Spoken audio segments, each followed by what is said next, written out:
Hello students. हम 12th class के हमारी जो कोर्स चेंज हुआ है, हिंदी पाठ्य पुस्तक आप सभी को पता होगा कि चेंज हुआ है 12th का। तो आप सभी पहले हिंदी की बुक ले लीजिए अपने बाजू की शॉप से, और नहीं अगर होता है पॉसिबल तो आप लोगों के पास मैंने जो PDF फाइल भेजी है उसको डाउनलोड कर लीजिए। कविता में सबसे पहली कविता हमारे सामने है नवनिर्माण। नवनिर्माण कविता के कवि है त्रिलोचन जी। सबसे पहले मैं कवि का परिचय आपको देती हूँ। त्रिलोचन जी का जन्म 20 अगस्त 1917 को उत्तर प्रदेश के सुल्तानपुर जिले के कटघरा चिरानी पट्टी में हुआ। इनका वास्तविक नाम, आपका वास्तविक नाम वासुदेव सिंह है।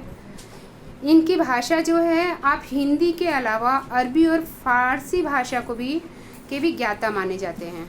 पत्रकारिता के क्षेत्र में भी आप सक्रिय रहे हैं और आप हमेशा नव सृजन करने की प्रेरणा देते रहे हैं। आपका साहित्य भारत के सभी ग्राम समाज में, सारे ग्रामीण समाज को संबोधित करता है, क्योंकि आप एक कृषक परिवार से, किसान के परिवार से थे जिन्होंने संघर्ष किया है। और संघर्षपूर्ण ही कहानी, कविताएं हमें दिखने के लिए मिलती हैं इनकी रचनाओं में, जो वर्षों से दबा कुचला हुआ है। आपकी साहित्य भाषा लोक भाषा से अनुप्राणित है। सहज, सरल तथा मुहावरों से परिपूर्ण भाषा आपके साहित्य को लोकमानस तक पहुंचाकर जीवंतता भी प्रदान करती है। आपका जन्म जिस प्रकार में बताई कि 20 अगस्त 1917 को उत्तर प्रदेश में हुआ, उसी प्रकार आपकी मृत्यु भी दिल्ली में 2007 में हुई। विद्या परिचय। त्रिलोचन जी की नवनिर्माण जो कविता है, यह चतुष्पदी है। चतुष्पदी का अर्थ होता है 4 चरणों वाला छंद। यह चौपाई की तरह होता है। इसमें 4 चरण होते हैं। इसके प्रथम, द्वितीय और चतुर्थ चरण में तुकबंदी होता है। अर्थात जैसे हम 4 चरण में चौपाई में बोलते हैं, तो चौपाई में 4 चरण होते हैं। चारों चरण के 16 मात्राएं होती है। एक चरण में 16 मात्राएं, जैसे मंगल भवन मंगलहारी द्रभु सुदशरथ चिर विहारी। इसी प्रकार से इनकी जो रचनाएं है, इस कविता में इन्होंने तुकबंदी बनाया है। तुकबंदी का अर्थ होता है कि विचार और भावों से परिपूर्ण। तुकबंदी भाव और विचार की दृष्टि से प्रत्येक चतुष्पदी अपने आप में पूर्ण होता है। इनके पाठ का परिचय है कि इन्होंने, एक कवि ने हमें आशावादी दृष्टिकोण दिया है तथा वर्तमान समय में मनुष्य के लिए संघर्ष करना अनिवार्य हो जाता है। विषमता, निर्बलता पर विजय पाने के लिए किस प्रकार से कवि ने बल और साहस एकत्रित करने का आह्वान किया है, ये हमें समाज में किस प्रकार से उद्धार करने के लिए शेखर बनाते हैं, इस कविता के माध्यम से इस सत्य से कवि ने हमें अवगत कराया है।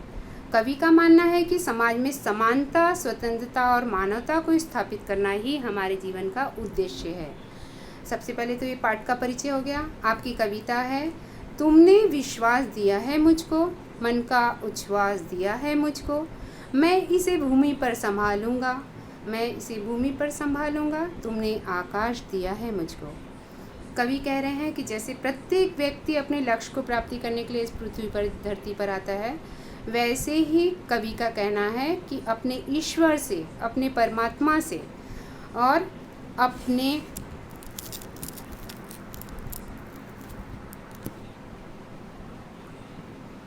प्रकृति से या धरती माता से कि तुमने विश्वास दिया है मुझको। विश्वास यानी भरोसा, उच्छ्वास यानी जीवन। मैं इसे भूमि पर संभालूंगा, तुमने आकाश दिया है मुझको। कवि का कहना है कि जिस प्रकार से आपने मेरे मन में एक नई उत्साह दी है, मुझे जीवन दिया है, मेरे मन में एक विश्वास दिया है, मैं इस भूमि पर आया हूँ तो इसे क्या करूँगा, संभालूंगा। तुमने आकाश दिया है मुझको। अब इस आकाश का अर्थ ये नहीं है कि आप आकाश यानी आसमान समझोगे। इतना बड़ा व्याप्त स्थान हमें दिया है इस पृथ्वी पर कि हम जो चाहे अपनी इच्छा से अपने लक्ष्य को प्राप्ति करने के लिए मेहनत के द्वारा हम आगे बढ़ सकते हैं। सूत्र यह तोड़ नहीं सकते, तोड़कर जोड़ नहीं सकते हैं। व्योम में जाए, कहीं भी उड़ जाए, भूमि को छोड़ नहीं सकते हैं।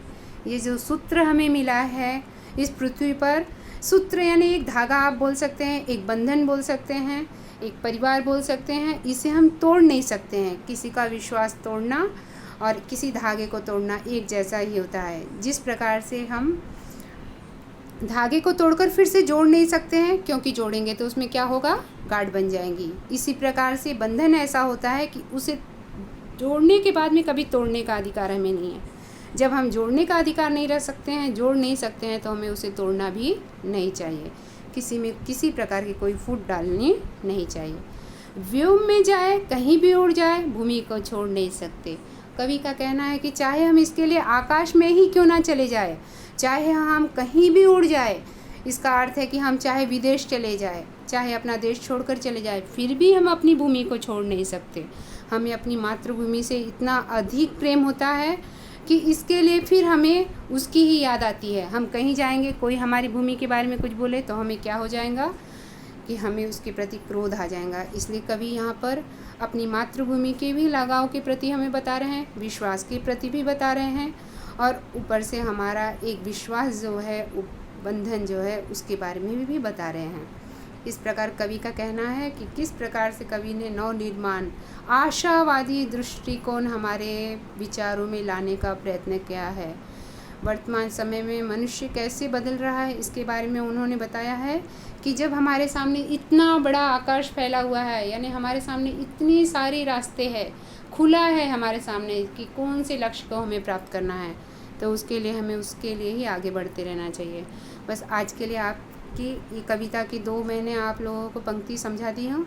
आज कवि का परिचय बता दी हूँ। अगले वीडियो में फिर मैं आपको बताऊंगी कि अगले जो पंक्तियाँ है वो किस प्रकार से कवि ने हमें अपने मन के अंदर हमारे अंधेरे को, संघर्ष को दूर करने के बारे में बताया है।